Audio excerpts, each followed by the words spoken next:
This is Twit. Bandwidth for Know-How is brought to you by CashFly. Hi, everybody. It's time for our annual audience survey. We'd really like to hear from you. It helps us understand our audience better, know what you like and don't like, how you listen to the show. It also helps us tell advertisers what kind of people listen. But I promise you, your feedback is always kept personally anonymous. All you have to do is visit twit.tv/survey and let us know what you think. It'll just take a few minutes, and it'll help us make Twit even better. We really appreciate your support and any help you can give us. twit.tv/survey. This episode of Know-How is brought to you by DigitalOcean. Simple and fast cloud hosting built for developers. Deploy an SSD cloud server in 55 seconds. Try it today for free.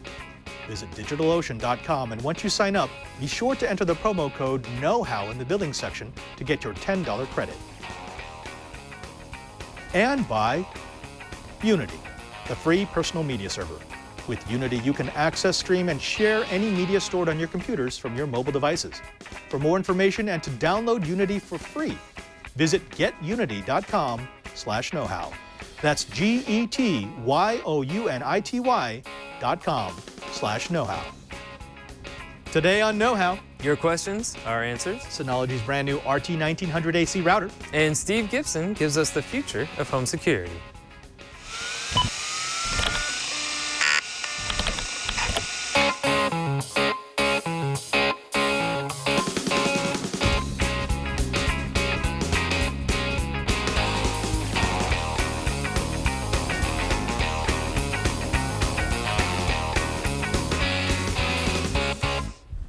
Welcome to Know-How. It's the Twitch show where we kick people in the face with a crane kick from Karate Kid. I'm Father Robert Ballas. And I'm Brian Burnett. And for the next how many minutes we need, we're going to show you some of the projects that we've been geeking out with so you can take them home and geek out on your own. That's right. And you could see by our crane kick that we will be geeking out right here on the show. Right, yeah. It's late, folks. Right now, I'm actually in Barcelona.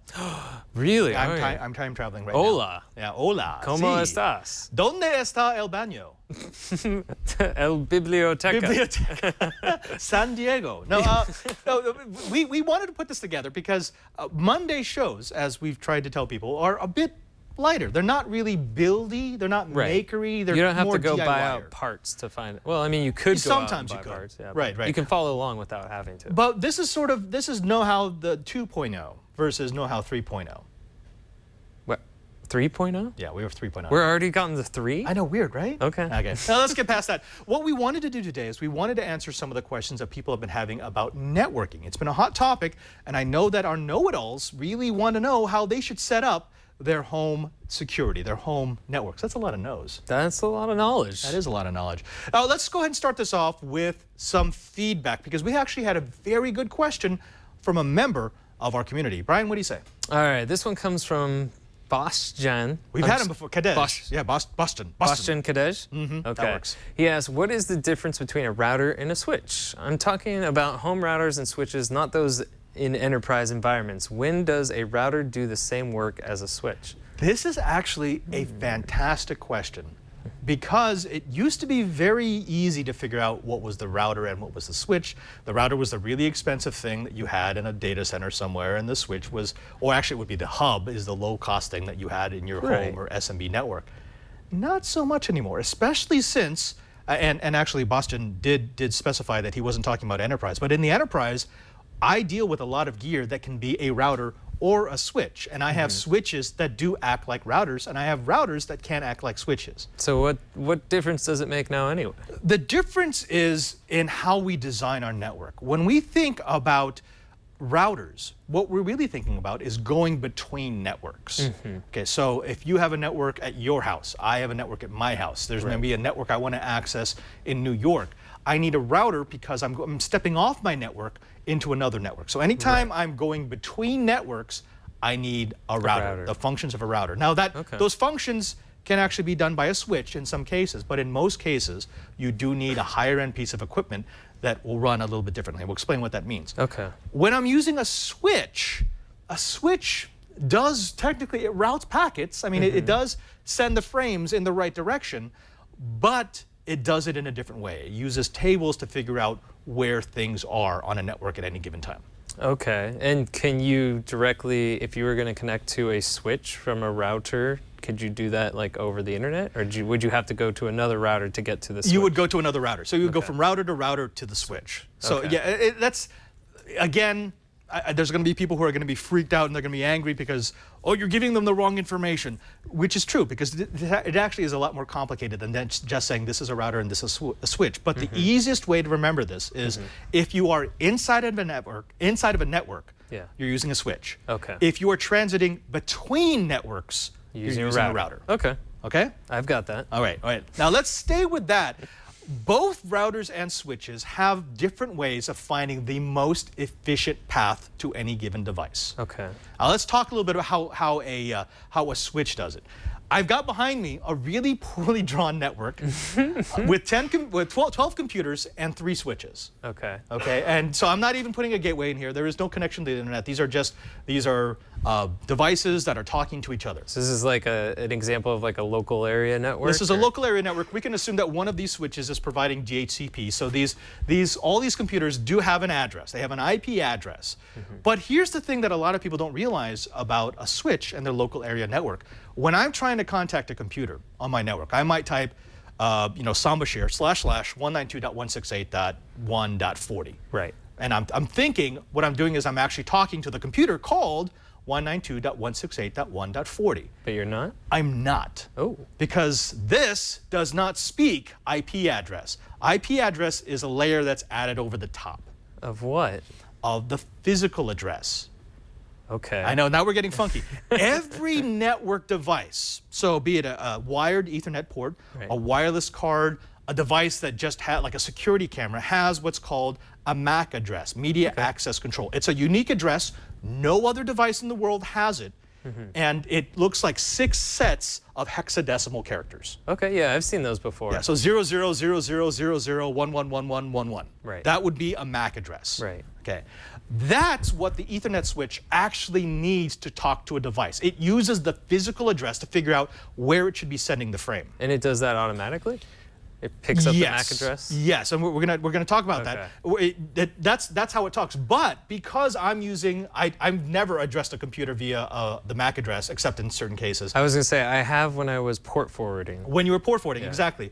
But most of the time you will use the IP address, or you will use like the network name.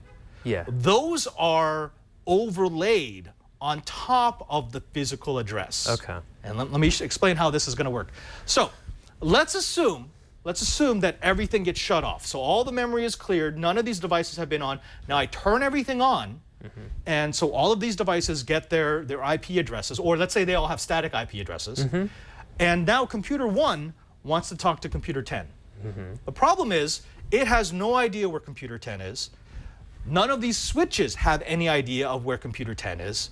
And it somehow has to forward a frame of information from this to that. Well, how does it figure it out then? This is how it's going to figure it out.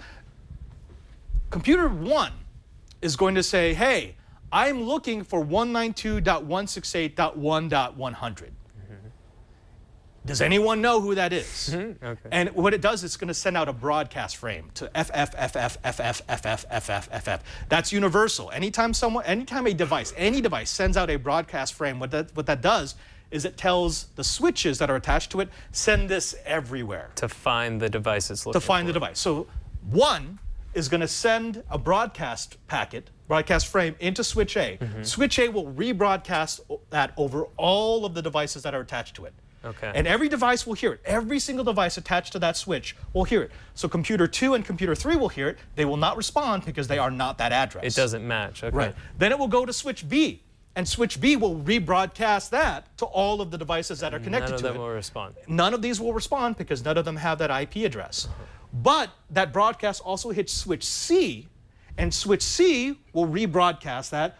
Computers 9, 11, and 12 will not respond, but computer 10, which does have that address of 192.168.1.100, will reply, hey, I'm 192.168.1.100. I have the physical address of 000000111111. Okay.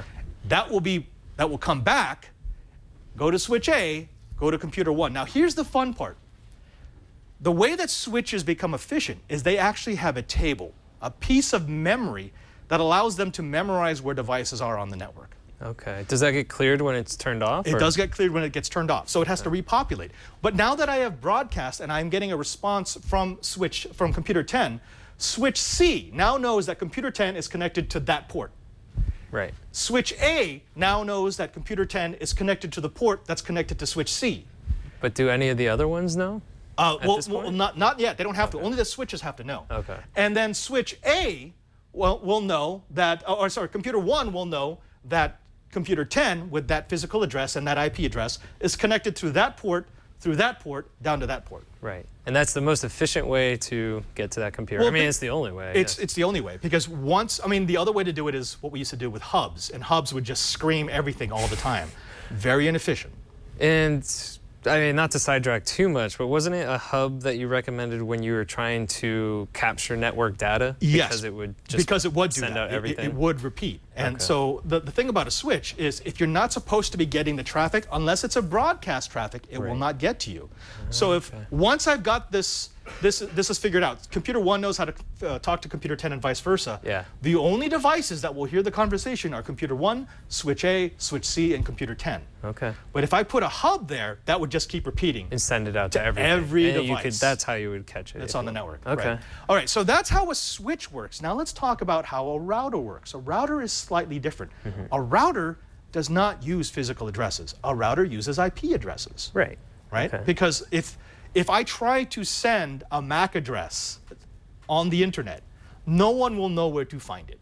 Right. Because that's not cataloged. No. And the reason why it's not cataloged is because imagine the network that a router has to deal with versus the network a switch has to deal with. In a switch, you have a table of memory that can store a couple of dozen, maybe a couple of hundred, maybe even a couple of thousand if you've got a really big switch of devices. Imagine I plug that into the internet, and now it needs to memorize tables of hundreds or thousands of millions of devices. Yeah. There's not enough memory. You'd spend the entire internet's bandwidth just updating those tables all the time. Okay. Okay. So that's not what a router does. A router does not remember the physical address. The router today will use what's called BGP, that's Border Gateway Protocol, and it doesn't know where everything is located, but it knows the direction in which it might be located. Okay, so it has an idea. Yeah. So imagine, so these are no longer switches, these are routers. These are now routers. These are now routers, and which means I'm not using physical address anymore, I'm using IP address. Right, which is what you would see like at your home with the local area network, the like 1. Well, that's a non-routable address. That's not, yeah. I can't use that on the internet, but this would be like 208.67.222.222. That's a routable address. This router knows the devices that are immediately connected to it. And it knows, because of BGP, Border Gateway Protocol, it knows in what direction it should send packets that arrive to it that aren't for the devices that are connected to it. Right. So for example, it gets a packet for 208.67.222.222, or on the domain of whatever. Right.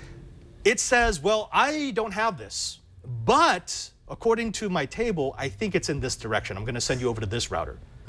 And that router will say, I don't have that device, but according to my table, I think it's in that direction, and you'll hop off to the next one. And that gets automatically updated, and this is a strength of the internet. It automatically finds the fastest path. Wow, okay. Right? Okay, the path of least resistance. The path of least resistance. So do they do kind of the same thing? Yes. I mean, to the layperson, to the person who's just looking at the technology, routing and switching seem similar. Right. But the scale is so much different. Okay. And is that why routers have to be so much more powerful than switches, or is the hardware similar in each? No, it depends what you want it to do. I've played with routers that make horrible switches, and I've used switches as routers. Okay. So again, that's why there's going to be some people who freak out. They're like, "Oh no, you're giving the wrong information." No, this is a generalization of what a router is versus what a switch is. Okay. Okay. Because some of the routers we've been talking about more recently, they're just like little computers. They have tiny little computers. Yeah. That's essentially all a router or a switch is. It's a dedicated computer that does sorting. Yeah, it sorts packets, it sorts frames, and that's what it does. Okay, phew. Well, I think I've got the understanding then now. Good, because in segment 3 we're gonna just piss all over that. You're gonna obliterate that? We're gonna obliterate that. We're actually gonna explain why that's a decent system. What the problem is, that was all created at a time where we assumed everyone who might be on a network would would be a good person. That was a false assumption. That was a yes. false assumption, and we're paying for it now. And actually, we're going to have Steve Gibson come in and explain a way to fix what we broke. Okay. All right. I think if anyone could do that, it's Steve. It's definitely Steve. But before we do that, let's go ahead and thank the sponsor of this episode of Know How, and it's DigitalOcean. Now, DigitalOcean is the easiest way to get your app or your service up and running on the internet. Oh, the old way of doing it would be to buy a server, maybe to buy some space in a colo, make a contract with an ISP to provide you with bandwidth, and if you're going to do financial transactions, to make sure that you've got a payment processor. Now, you could still do all that. That's perfectly okay, and yes, it's kind of fun to figure out how that works. But DigitalOcean takes away the need to do that because they've given us droplets, a way to encapsulate that service, that server, that app, even that desktop, the way that we want it, and then scale it across all of their infrastructure. Now, DigitalOcean is the #1 way for developers to get their creations out in the world. It's used by me, it's used by Aaron Newcomb, it's used by Randall Schwartz. You can deploy and configure your droplets via a streamlined control panel or a simple API. You get to choose your OS: Ubuntu, CentOS, Debian, Fedora, CoreOS, and FreeBSD. You can select from one of the many pre-configured one-clicks like Drupal, Docker, or Node.js and get up and running quickly. Or you could build your infrastructure exactly the way that you want, with root access to servers running 100% SSDs in state-of-the-art data centers across the world. Now, it's scalable, and by scalable, I mean truly scalable. This is one of the things that I love about droplets. I could start with just a little bit of CPU time for a few hours to see if my service is actually going to live in the real world. Maybe invite a couple of my friends to hit it, make sure that it can stand up to real world traffic. And then with the slide of a slider in the user interface, I could deploy it across the world, across their multiple data centers. It really does allow you to grow and shrink exactly as you need. In fact, there's a project that Brian and I have been working on, but we want to show you how you could use DigitalOcean to make the ultimate Minecraft server, something that you could use just for a couple of your friends, but it expand to serve thousands of users across the planet, again, with nothing more than a couple of clicks in the UI. Now, you can use their advanced features like floating IPs for high availability, private networking, and automated deployments via API. They've got an extremely active community, which is one of the things that I always look for, because when you've got happy users, users who like the service, they will comment, they will help others, and DigitalOcean has that in spades. Folks, it's so easy to get started. You can deploy an SSD cloud server in as little as 55 seconds. Why not try it today? DigitalOcean has incredibly affordable and straightforward pricing with servers starting at just $5 per month. There's also hourly pricing available, starting at less than a penny per hour. But we're going to make it so that you can get started today and deploy an SSD cloud server for free. Just visit DigitalOcean.com and create an account. Once you confirm your email and account information, go to the billing section and enter the promo code KNOWHOW for a free $10 credit. That's plenty to get started and explore what DigitalOcean can do for you. Again, that's DigitalOcean.com, DigitalOcean.com. And once you sign up, enter the code KNOWHOW in the billing section to get your $10 credit for free. And we thank DigitalOcean for their support of Know How. Hey, Brian, we've been talking a bit about switches and routers, fun stuff. So how about we talk about a switch that's also a router, or a router that's also a switch? All right, now that you've let me know what the difference is between a switch and a router, yeah, let's just obliterate that. Let's obliterate that, and we're going to obliterate that with this. We gave you a first look at this not too long ago. This is the Synology RT1900AC, when we gave you that little router rundown. This is a device that we saw at CES this year at the Synology booth. Remember, Synology makes NASs. Right. I love their NASs. I live by their NASs. All of my content is now on NAS. They've got great Synology NASs. They do. But they've taken that experience and they've turned it into something that, well, you might want at home. Okay. I like this. So, Alex, why don't we go ahead and show them some love with the magic button. This is Synology's first foray into routers. Known for their line of network-attached storage products, Synology brings a lot of that same experience and engineering know-how into the RT1900AC.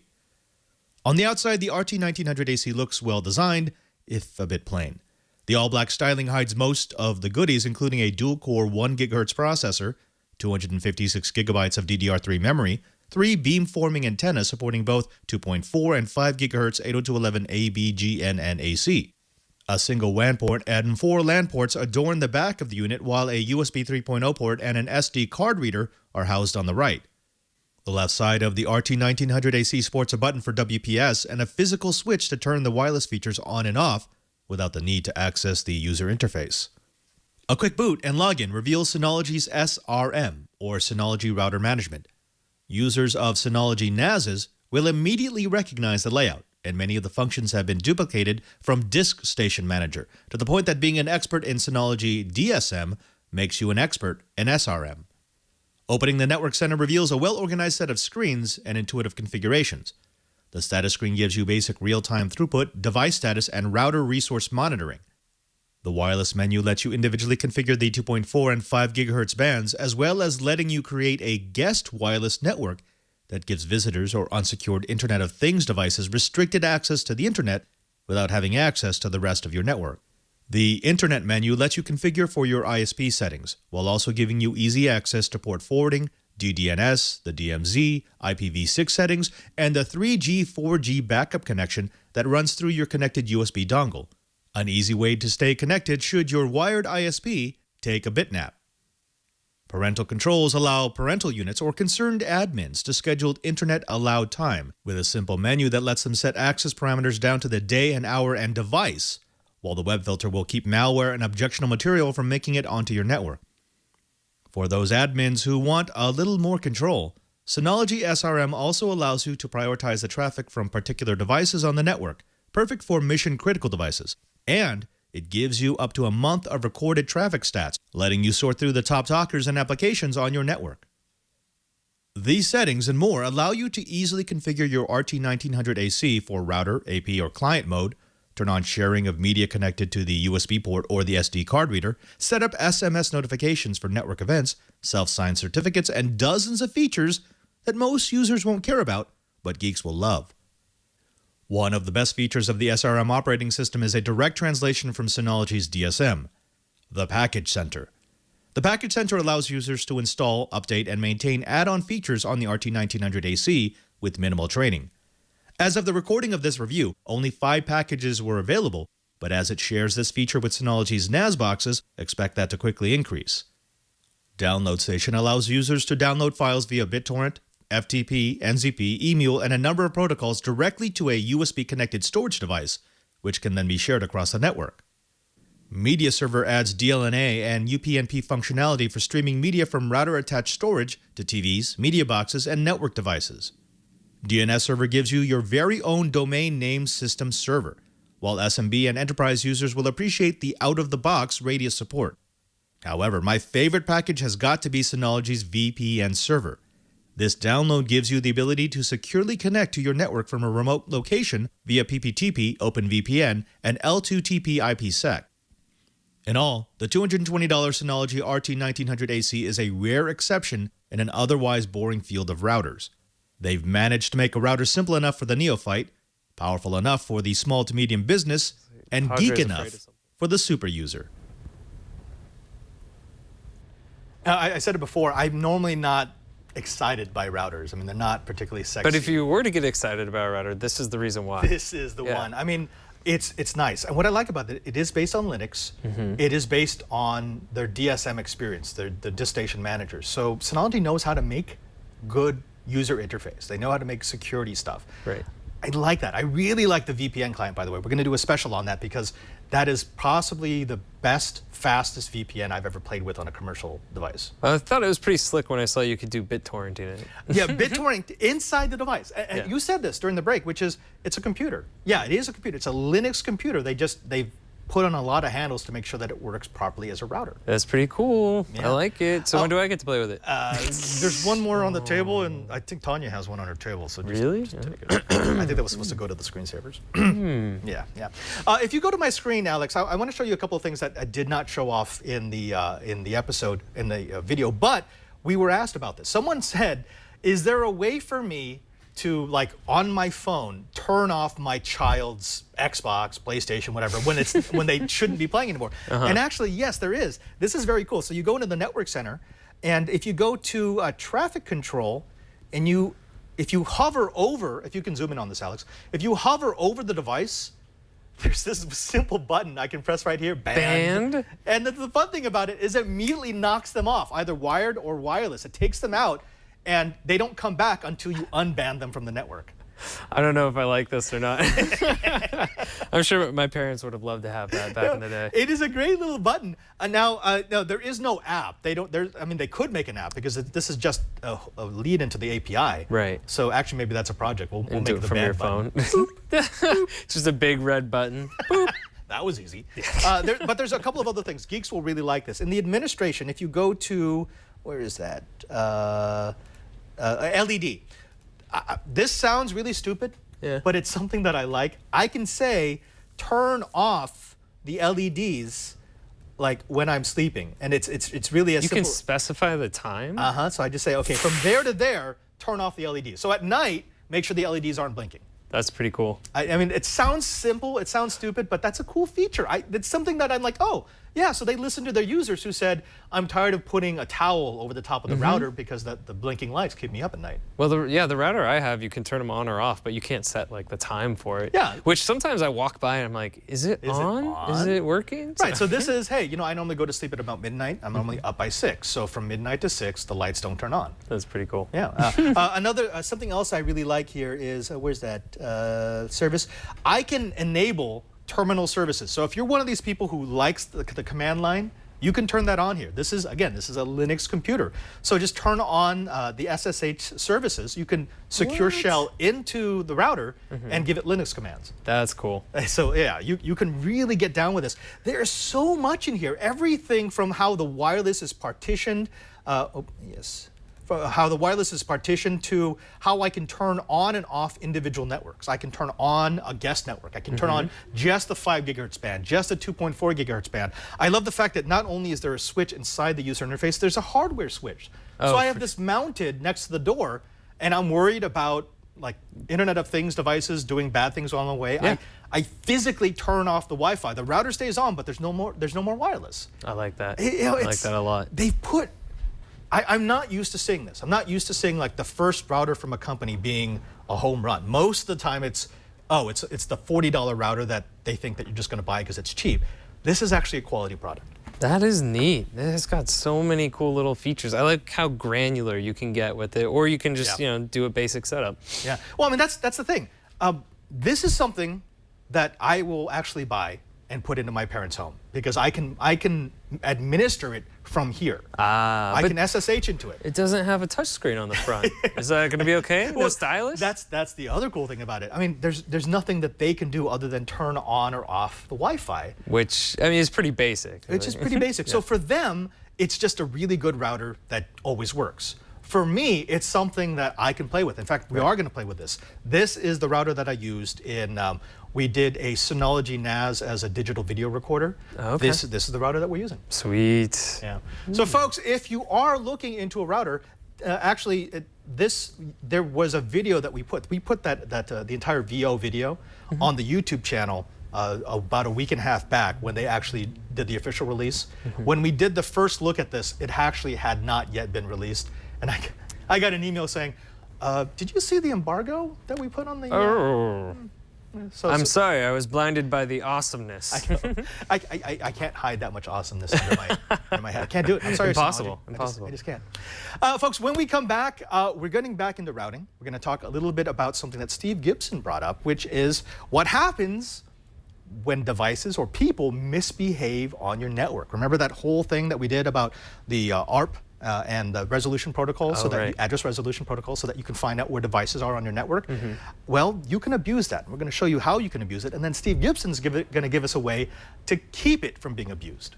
Oh God. Does that make sense? Yeah. I feel a imminent face melting. There is a little bit of face melting going on, but you're going to like it because it's going to end up being easy. But before we get there, let's go ahead and thank the sponsor of this episode of Know How, and it's brand new. It's Unity. Now let me ask you, Brian. Do you suffer from this? This is something I have, which is I have videos and pictures on my phone. Yes. Maybe they sync up to the cloud, and maybe that syncs to my desktop. Right. Maybe I've got a bunch of videos on my desktop, maybe some other videos on my laptop, a couple on my tablet, probably a few in like a NAS here or there. Yes. Actually, I was having a conversation like this with one of my friend's dads because he's like, oh, I've got all my pictures on my computer. Exactly. And I've got all my pictures on my phone. and I have a couple of backed up hard drives, but he's like, do you have any way of keeping it all together? And I was like, just make sure to do it right away. Like, it's hope and dreams. Yeah, right. I'm pretty sure that nothing's going to die before I get my hands on it again. Yeah. That's really, what people think about when they think of amalgamating their media.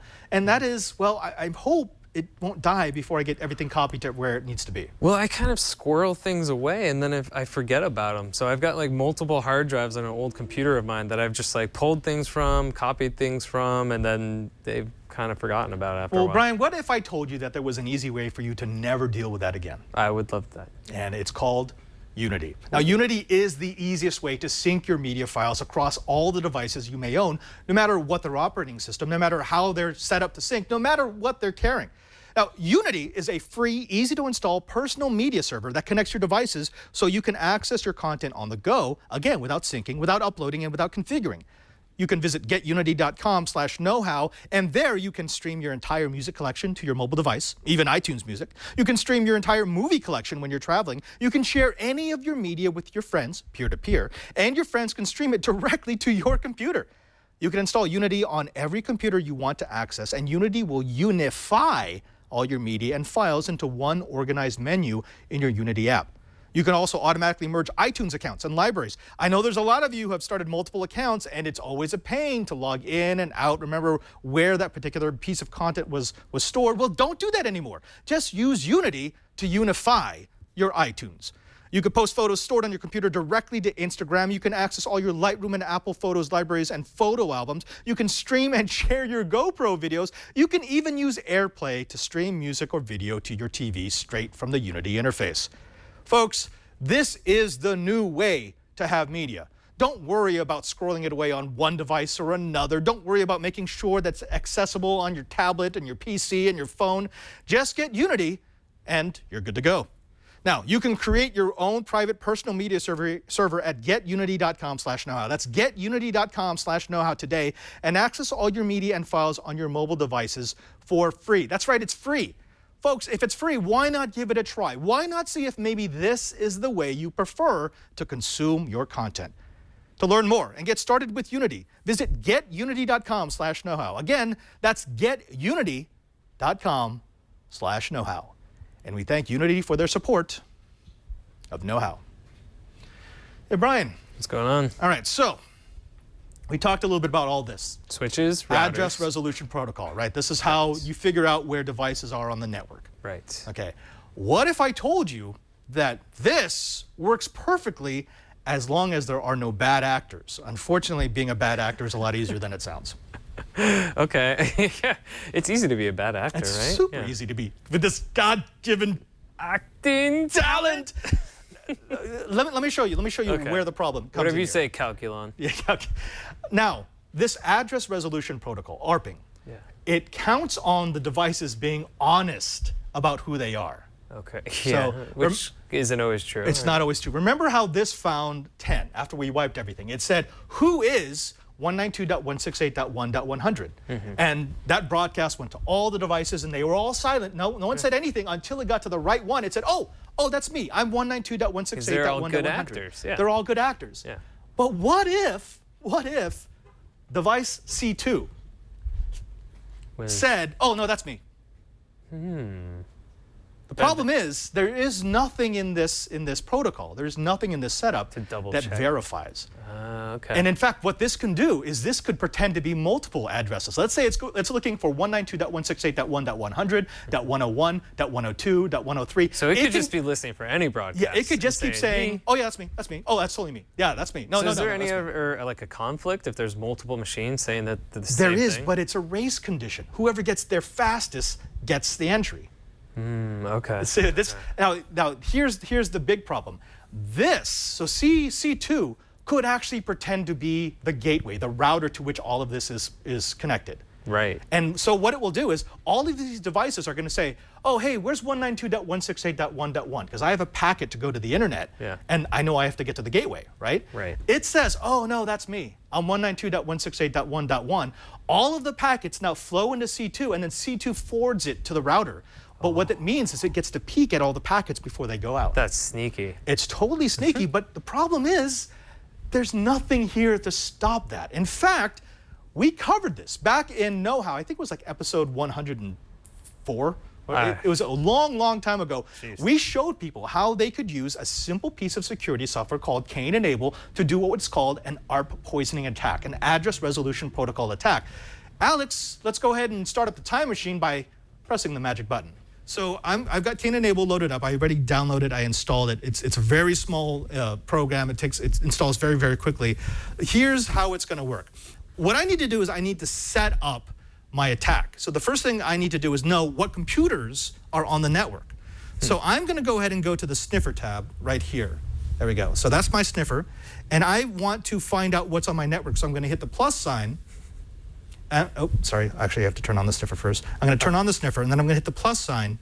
And I'm going to say, search for everything that's in my subnet, all the computers that are on my network. Okay. Okay. Oh, there we go. So now it's told me it sees two different devices, 192.168.1.1 and 192.168.1.108. 1.1 is the router? Is the router. Yeah. 1.108 is this other computer here. Okay. It's my second laptop. Okay, so now I know the computers on their network. I want to intercept all the traffic that runs between this computer and the router. So what I do is I switch over to the ARP tab down here. ARP. Okay, and now I'm going to go ahead and, actually this was from a previous run. Let me get rid of those. I'm going to add a new attack by hitting the plus. I'm going to say I want to see everything that goes between 192.168.1.1 and 192.168.1.108. Add that rule. There we go. Okay. Now I have to click this little button that looks like the radioactive symbol, and you'll see down below. You see it's starting the attack. So it's full routing. It now means it's inserted itself. It's now the man in the middle. So any traffic that runs between the second computer and the router is now actually coming through this computer. Now, what can I do with that? Oh, I don't know. Let's do this. If you watch the previous episodes of Know-How on Wireshark, we're going to start up Wireshark, because now that we're receiving all those packets on this computer, I'm going to say, go ahead and tell me what's coming over the LAN. And there we go. So now it's showing me everything that's coming between those two computers. I'm going to put a DNS filter here, so it's only going to show me the DNS entries. Again, watch the previous episode of Know-How if you want to know exactly how this works. Right. And now I'm going to go over to this computer, and let's go to twit.tv. Yeah. All right. So twit.tv. Okay. No, actually, you have to go back to the other computer. So, and now look at the DNS entries. It's finding all the different websites that are attached to that twit.tv. So anytime you type in twit.tv, you're getting all these different websites that are being called. But this is just to prove, and we're not actually going to probe through the data. It's just showing you I'm now intercepting what's coming from that laptop to the router. Right. Yeah. Go ahead and come back to the wide shot. So this is now a man in the middle between this and the router that's under the desk. This is now the tap, like the tap that we did in that previous episode. Except it's a software tap rather than a hardware tap. Right. What we did before is we physically had a device that would give us a mirror for all the packets that were flowing through our network. Right. This is fooling all the devices on the network. It's saying, I'm the router, give me the packets you have going to the internet. Wow. Now, I can choose, with this system, with K&Enable, I can choose to see the packets just flowing between two devices. So let's say the computer and the router, or computer A and computer B. Or I could say, give me everything on the network. It's actually really, really easy to do that attack. You saw me. That was just a couple of seconds. And actually, we've got RJP421 in the chat room saying, oh my God, Wireshark 2.0 is out. That video was shot a year ago. So yeah, that's quite a while ago. That was a while back. So we were playing with that a long time ago. But then, okay, so how do you notice if this is on your network? It just slows things down, right? You really don't. That's the problem.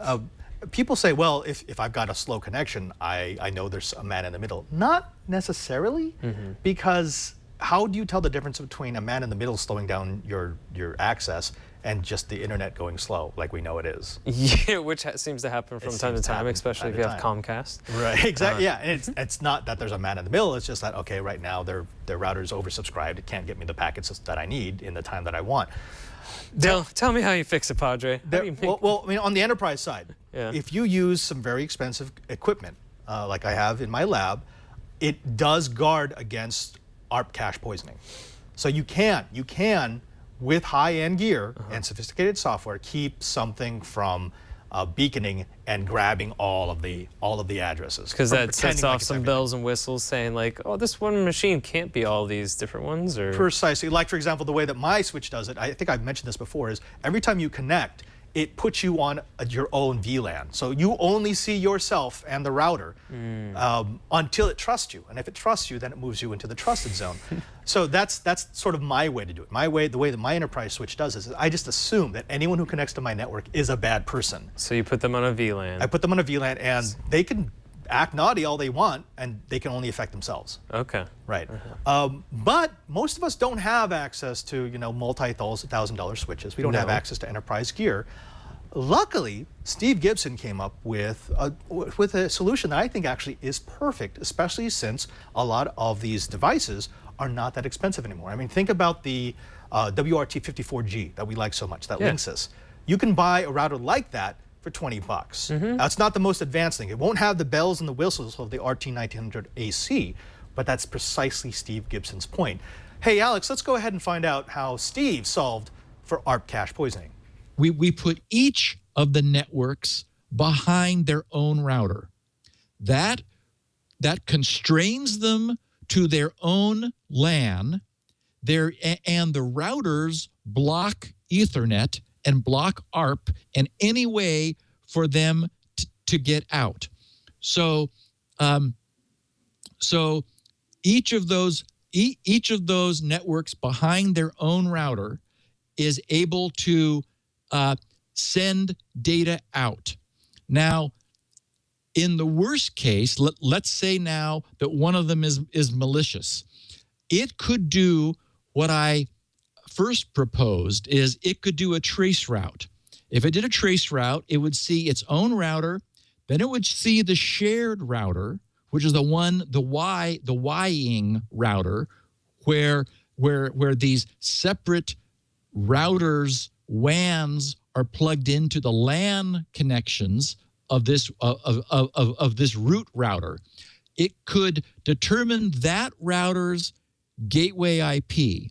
That could tell it that intermediate network's IP numbering, but nothing is on that intermediate network, this Y network, except other routers' WAN connections, and we know those are safe because those are what right now protect us in a single router configuration from the internet. Of course, safe, assuming that those routers don't have security problems or other problems. But this gives us what we want. It means that essentially by having a single root router with then spokes off to additional routers, each of those networks, and it doesn't matter now which one is secure, which one it's not. You could have 3, you could have 4, you could have as many as you want, all concentrating down to a single shared root router that goes out to the internet. And each of the interior routers completely isolates its network from all the others. That's secure. I've been shying away from going this far because 3 routers is a bigger pain than 2 routers, which is a bigger pain than 1 router. But the beauty is they're cheap now. Probably you've got some in the closet, so it may not be a problem. That root router could be a non-Wi-Fi router. In fact, it probably does not want to be Wi-Fi unless maybe you used it for a guest network. But it's really better if it has no devices on it at all except other routers. Those are where you would want to have your Wi-Fi for your truly secure network and your probably not so secure Internet of Things network. Many of them are going to be hooked up with Wi-Fi, like the various Nest devices and so forth, and the infamous light bulb that is trying to break into our network. That's the only way I can see it being secure.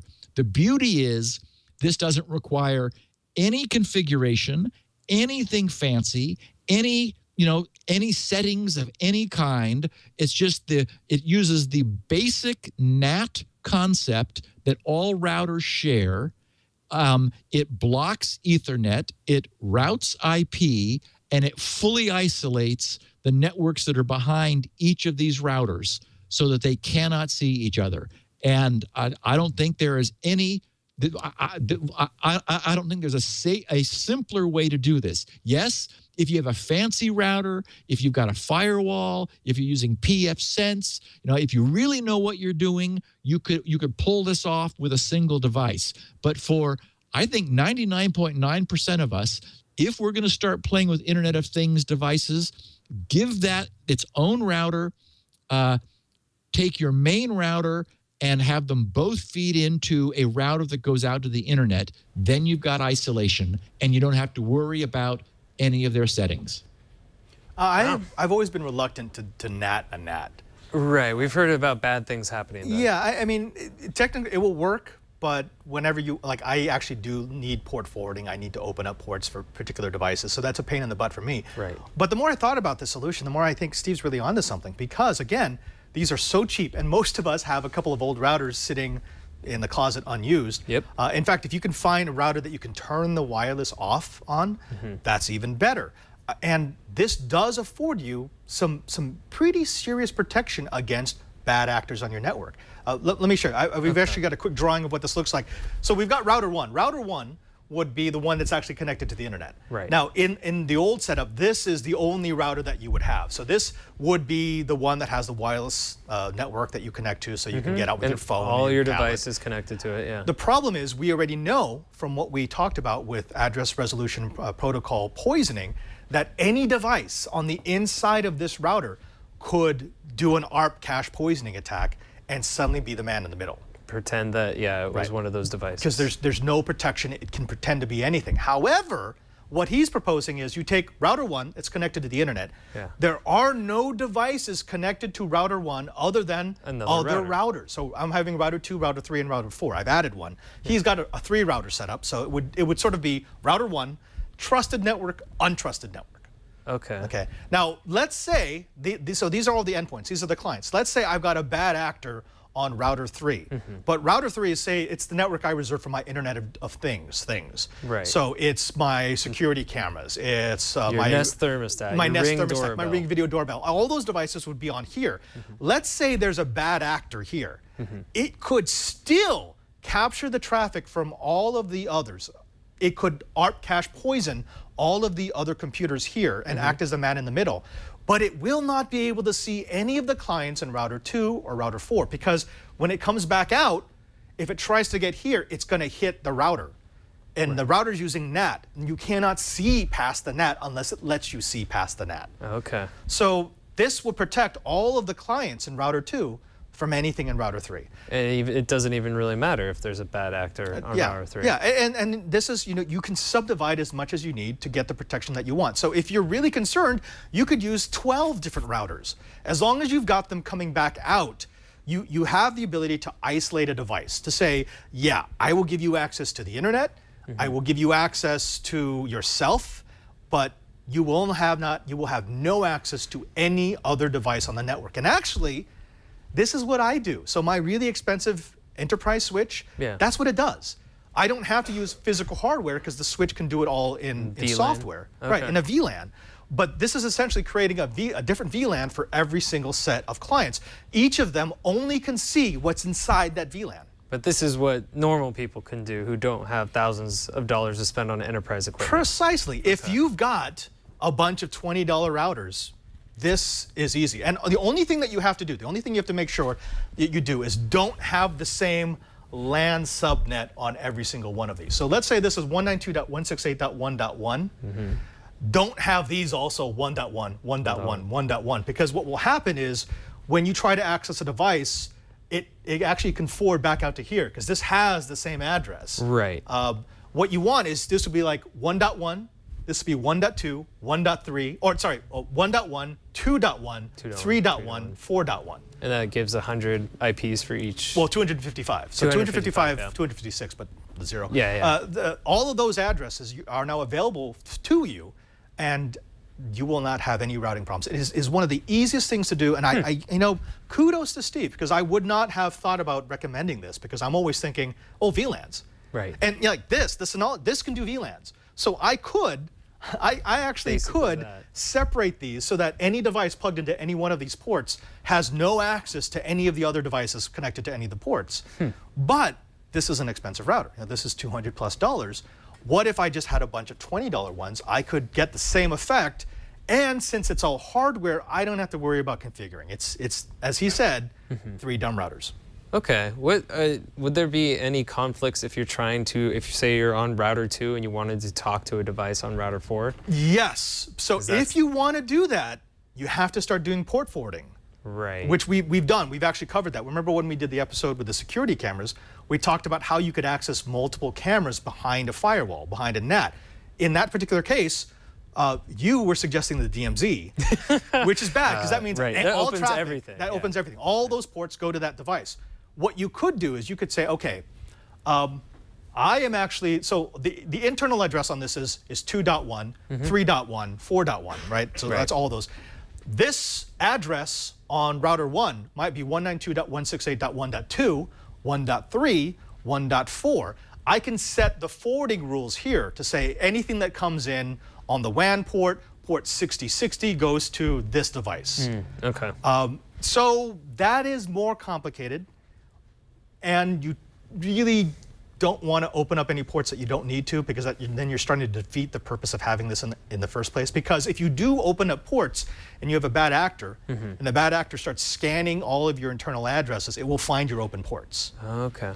So don't do that unless you have to. So if the first router, router number 1, got compromised, would it not be able to see anything beyond the other routers? Like, Well, I mean, that's the how thing. would it be? Yeah, if router 1 gets compromised, it's going to kill everything. Yeah. Because this is literally the man in the middle. All the other routers talk through this router to Right. get to the internet, and vice versa. Chances of that happening are Not great. Not good chance. And I would say make sure that router 1 of all of them is like the more sophisticated one. Right, You that want makes that. sense. That's like I more would use the powerful Synology for that. yeah. Although if I had the Synology, I wouldn't have to do the 3 router configuration, because I could just do. Never mind. Yeah. So just make sure you use a router that has updated firmware, and you should be okay. Okay. Cool. Wow. That wasn't actually as face melting as I had expected, but Well, we cut out all the face melting parts. from Security Now? It was about 20 minutes worth of face melt. It's good stuff, though. It's good stuff. Well, if there wasn't face melting in Security Now, it wouldn't be Steve Security Gibson. Now. Yeah. Exactly. You kind of expect I mean, I sit and listen to Steve Gibson. It's always playing like in the background when I'm soldering. Yeah. And there's times where, like, what? What? What did I just hear? Wait, back up. Dang it. Did he say 3 dumb routers? Wah!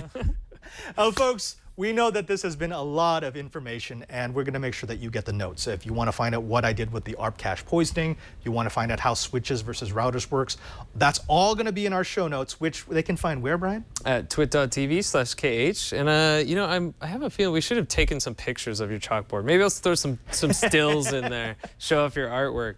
No. But you can go there, find past episodes, find all the links to everything we talked about today.